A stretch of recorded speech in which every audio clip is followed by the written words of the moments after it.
কালকে ঈদ, মানে আজকে চাঁদ রাত।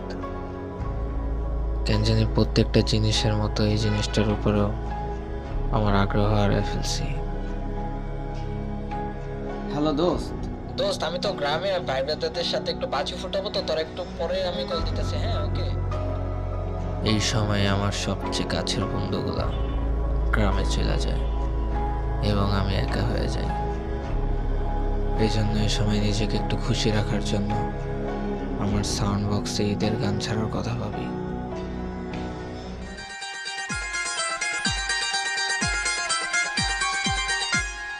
রমজানের ওই রোজার শেষে এলো খুশির ঈদ, তুই আপনাকে আজ বিলিয়ে বেশো আসমানি তাকির।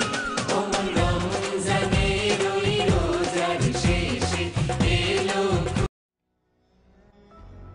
এমন অবস্থায় আমার আব্বু আমাকে দেখে ফেলে, যে কিনা এইসব কখনোই পছন্দ করে নাই এবং আমার কাছ থেকে কখনো আশাও করে নাই।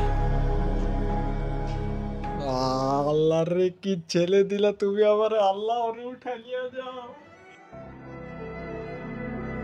এরপরে আমার মনটা আরো বেশি খারাপ হয়ে যায় এবং আমি আমার মন ভালো করার জন্য আমার বাড়ির ছাদে ঠান্ডা বাতাস খেতে যাই। এই সময়টাতে নিজেকে আরো একা লাগতে শুরু করে। কেন জানি চোখের কোণায় পানি জমে যায়। এই সময়টাতে কেউ তার হাতে মেহেদি লাগাতে ব্যস্ত, আবার কেউ তার বন্ধু বান্ধবদের সাথে ফুর্তি করায় ব্যস্ত। তবে আমার এখানে ভালোই লাগছিল, কিন্তু হঠাৎ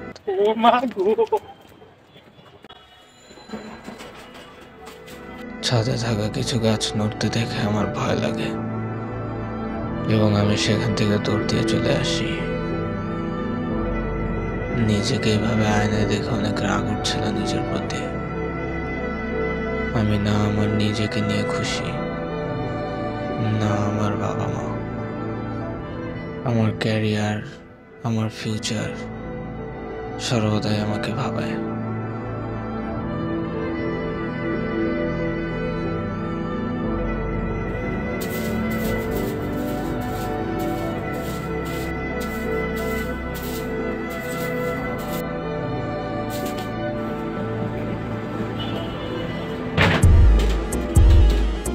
ওয়েট ভাই, আসলে মন খারাপ থাকা কোনো বিষয় না, কারণ আমরা চাইলে মন ভালো করতে পারি, বাট আমরা করি না।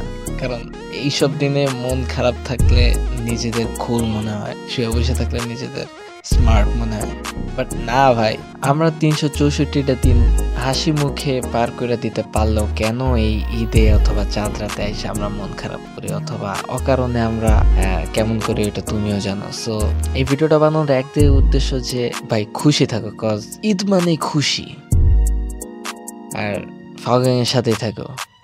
সবাইকে ঈদ মোবারক।